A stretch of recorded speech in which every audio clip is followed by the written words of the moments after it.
So you're finally trying to get that one important thing done. Maybe it's a proposal, maybe it's payroll or a customer issue, or that one thing that's been sitting there for 3 days. So what do? You open up the file, you start thinking, and then the phone starts buzzing. Hey, do you want me to call back this customer? Then another message comes in. Hey, can you look at this before I send it? Then someone walks in and says, Hey, do you have a minute? But let's be honest, it's never a minute. It turns into 5 minutes, then 10, maybe 20. And then you sit back and you try to remember, what was I doing before they walked in? And by the time you really get your head around it and you get back into it, then someone else needs something. And that's how your whole day disappears. You're busy all day, your team was busy, work is happening. But in the end of the day, you're still thinking, what did I actually get done today? But here's the frustrating part.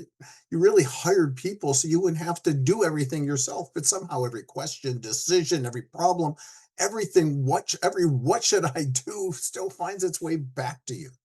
So in this business tip, I want to give you a simple strategy to help you to free up your time and free up your day. And this isn't just another meeting or a giant manual, but just one practical shift that really helps your team from stop handing you every decision and start thinking before they interrupt you. And if nothing changes, your day keeps really getting chopped up. Your team keeps stopping you in and stopping at your desk. You keep losing focus, and the business keeps depending on your brain for decisions that really doesn't really need your brain anymore. But when this starts working, your team comes prepared. They bring options, they start using judgment instead of just waiting for you for the answer. But before you blame your team, look at the pattern. Most of this time, this really didn't start because your people are lazy or careless. It started because somewhere along the way, asking you became the fastest and the easiest way to just keep it moving forward.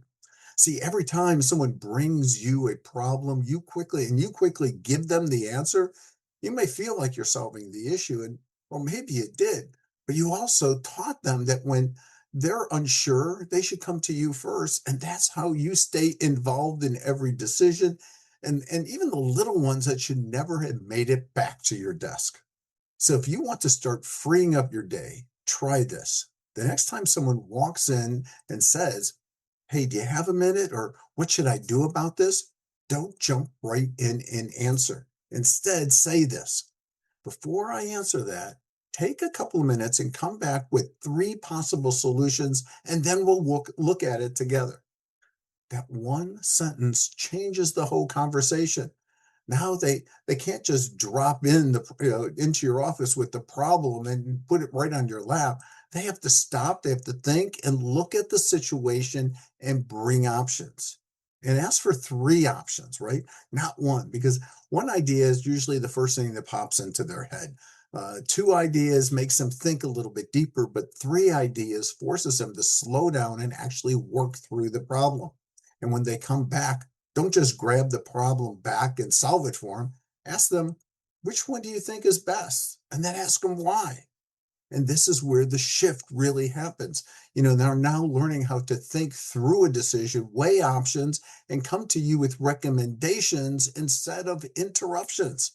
Over time, this starts to free up your day. So instead of every little decision stopping at you, your team starts saying, here's what's happening. Here's a couple of options.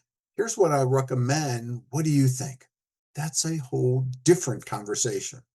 And this is one of the simple strategy that we teach our clients because it helps shift the business away from everything depending upon you. So you don't get your time back by just shutting your door and hoping people leave you alone. You get your time back by teaching your team how to think, solve, and move forward without needing your answer every 5 minutes. So go ahead, try this. The next time someone says, Hey, do you have a minute? Pause before you answer and then say, Bring me three possible solutions, and then we'll look at them together. That one habit can help reduce interruptions, build your team's confidence, start giving you the time back you keep losing one decision at a time.